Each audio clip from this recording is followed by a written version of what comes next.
ॐ नमो भगवते वासुदेवाय।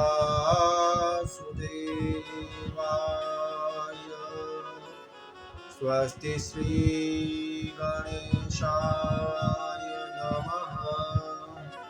श्री गुरुभ्यो नमः। श्री सरस्वत्यै नमः। ॐ नारायणाय विद्महे वासुदेवाय धीमहि तन्नो विष्णुं प्रचोदयात्। श्री द्वारिकाधीश की जय। श्री गोवर्धननाथ की जय। ओम नमः पार्वती पतये हर हर महादेव।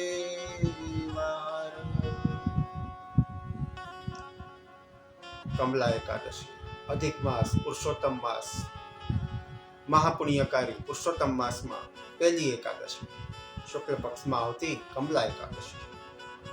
फरी एक बार पद्म पुराण अंतर्गत आज आपणे पुरुषोत्तम मास में आवती कमला एकादशी की चर्चा अने एनी महिमा अने एनी कथा की चर्चा करीशुं। पद्म पुराण अंतर्गत भगवान श्री कृष्ण अने युधिष्ठिर महाराज नो संवाद छे। ए संवाद ने हूँ माध्यम बनीने आपनी समक्ष रजू करूं छुं। एक दिवस युधिष्ठिर महाराज भगवान श्री कृष्ण द्वारकाधीश पासे आवी पुरुषोत्तम मासनी परम पावन कमला एकादशी विषे प्रश्न कर्यो छे के हे भगवान, आपना मुखेथी मैं अनेक एकादशीनी कथाओ सांभळी छे। हवे आप मने पुरुषोत्तम मासमां आवती कमला एकादशीनी महिमा अने एनी कथा कीधी विस्तारथी कहो जे परम पुनीत छे। भगवान कहे छे कि हे राजन, पुरुषोत्तम मास परम पुनीत छे, पुण्यशाली छे अने एमां शुक्ल पक्षमां कमला एकादशीनुं पुण्य आपनारी पुण्य पापनो क्षय करनारी छे। पुण्य आपी पापनो क्षय करे छे। कमला एकादशीना व्रतना प्रभावथी लक्ष्मीजीनी कृपा प्राप्त थाय छे। लक्ष्मीजीनी कृपा थवाथी दरिद्रता जाय छे अने भगवाननी कृपा प्राप्त थाय छे। भगवान कहे छे कि हे राजन, 10મીના દિવસે कमला एकादशीना व्रतनी शुरुआत करवी जोईए।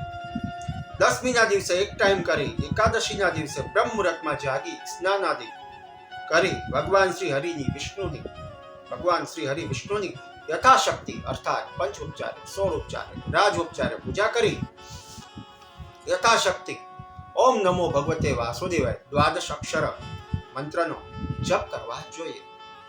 पछी भगवाननी कथा अने कमला एकादशीनी कथानुं श्रवण जोईए। ते दिवसे उपवास करी रात्रि कीर्तन करी सवारे द्वादशीना दिवसे फरी ब्रह्म मुहूर्तमां जागी भगवान श्री हरि विष्णुनी पंचोपचारथी पूजा करी यथायोग्य दान दक्षिणा आपी आ व्रतनुं पारण करवुं जोईए। हे राजन, आम विधिवत रीते कमला एकादशीनुं व्रत करवाथी पापनो क्षय थाय छे, वैकुंठ लोकनी प्राप्ति थाय छे, लक्ष्मीजीनी कृपा प्राप्त थाय छे अने दरिद्रता जाय छे। भगवान कहे छे कि हे राजन, हवे हूँ आपने कमला एकादशीनी कथा कहूं छुं, एनुं तमे श्रवण करो। भगवान कहे छे कि अवंतिका नगर आजना उज्जैन क्षेत्रमां शिवजीना क्षेत्रमां शिव शर्मा नामे एक ब्राह्मण रह्यो। ए ब्रह्मदेवने 5 पुत्र हता। एमां सौथी नानो पुत्र ए पापाचारी। तेथी परिवारे एनो त्याग कर्यो तो पिताए त्याग कर्यो। घरथी दूर एक जंगलमां ए जतो रह्यो। एक दिवस ते देवयोगे तीर्थराज प्रयागमां पहोंच्यो छे। गंगा यमुना सरस्वती तीरे त्रिवेणीमां स्नान कर्युं, बुद्धि सुधरी, पछी भूख तरस लागी हती। व्याकुळ ते ब्रह्मपुत्र जय शर्मा हरिमित्र मुनिना आश्रममां पहोंच्यो। बरोबर पुरुषोत्तम मास चालतो हतो। તે આશ્રમે અનેક લોકો સત્સંગ માટે આવ્યા હતા. હરિમિત્ર મુનિ કમલા એકાદશીનો મહિમા કહેતા હતા. ત્યાં બ્રહ્મપુત્ર જય શર્માએ તે કમલા એકાદશીનો મહિમાનું શ્રવણ કર્યું. પછી ઋષિના કથન અનુસાર વિધિવત રીતે ઋષિના કહ્યા પ્રમાણે કમલા એકાદશીનું વ્રત કર્યું છે. જે દિવસે વ્રત હતું એ દિવસે એને જાગરણ મધ્યરાત સુધી જાગ્યો, પછી સૂતો અને જાગ્રત અવસ્થામાં સૂતો હતો. લક્ષ્મીજી પ્રગટ થયા છે. જય શર્મા સામે મહાલક્ષ્મીજી પ્રગટ થયા.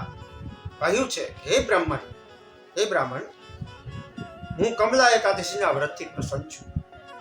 ભગવાન શ્રી હરિ વિષ્ણુની આજ્ઞાથી હું તારી પાસે તમને વરદાન આપવા માટે આવી છું. હે વત્સ, વર માગો. તો જય શર્મા બ્રાહ્મણે કહ્યું છે કે હે માતા, આપે મને દર્શન આપ્યા એ જ આપની કૃપા છે. આપ મને ભગવાન શ્રી હરિ વિષ્ણુની કથા કહો, મારે બીજું કાંઈ નથી જોયું. લક્ષ્મીજી કહે છે કે હે બ્રાહ્મણ પુત્ર, સમસ્ત દેવોમાં ભગવાન શ્રી હરિ વિષ્ણુ એ શ્રેષ્ઠ છે. એમાં કમલા એકાદશીનું વ્રત બધા વ્રતોમાં શ્રેષ્ઠ છે. જેવી રીતે બધા દેવોમાં ભગવાન નારાયણ શ્રેષ્ઠ છે, એવી જ રીતે બધી એકાદશીઓમાં કમલા એકાદશી એ શ્રેષ્ઠ છે. ભક્તિભાવથી ઉપવાસ કરી ભગવાનની એકાદશીનું વ્રત કરવું જોઈએ. આગળ કહે છે લક્ષ્મીજી, એકાદશ્યામ નિરાહારમ સ્થિત્વાનમ પરિહતિ બોધ્યામી પુંડરીકાક્ષમ શરણમ મે ભયાશ્ચ્યુત. પ્રાર્થના કરવાની એકાદશીનું વ્રત કરીએ એ પહેલા, હે કમલનયન, હે ભગવાન નારાયણ, હું એકાદશીનું વ્રત કરું છું, આપ મને શક્તિ આપો વ્રત કરવાની. હું આપને શરણે છું પ્રભુ. પછી આગળ બતાવેલ વિધિ પ્રમાણે એકાદશીનું વ્રત કરવું. વ્રત કરી ભગવાનની પૂજા કરવી જોઈએ. પૂજા કરી ભગવાનને ફરીથી પ્રાર્થના કરવાની. અજ્ઞાનતિમિરાંતસ્ય વ્રતેનાનેન કેશવમ પ્રસીદમ સુમુખો ભૃત્વા જ્ઞાનમ દ્રષ્ટિમ તદો ભવ. પ્રાર્થના કરવાની ભગવાનને કે હે કેશવ, હે ભગવાન, મારા અજ્ઞાનને દૂર કરો અને મારા વ્રતનો સ્વીકાર કરી મને જ્ઞાન દ્રષ્ટિ આપો.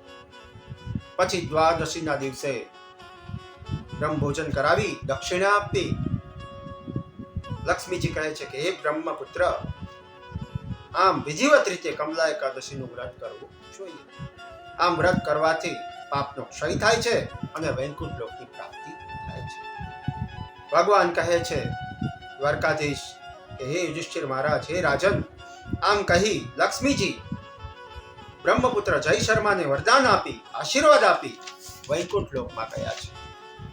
લક્ષ્મીજીના વરદાનના પ્રભાવથી અને કમલા એકાદશીના વ્રતના પ્રભાવથી જય શર્મા બ્રાહ્મણ પાપી હતા તે શુદ્ધ થયા અને પછી તો ધનવાન થયા છે લક્ષ્મીજીની કૃપાથી. આમ જે આ કમલા એકાદશીની કથા શ્રવણ કરે છે, વ્રત કરે છે, તે સર્વ પાપથી મુક્ત થઈ અંતે ભગવાન શ્રી હરિ વિષ્ણુના વૈકુંઠ લોકમાં જાય છે. આમ કહી ભગવાન શ્રી કૃષ્ણે પોતાની વાણીને વિરામ આપ્યો. આપણે પણ ભગવાનના સ્મરણ સાથે આજની ચર્ચાને વિરામ આપીએ. ઓમ નમો ભગવતે વાસુદેવાય શ્રી કૃષ્ણાય ગોવિંદાય નમો નમઃ. ઓમ નમઃ શિવાય.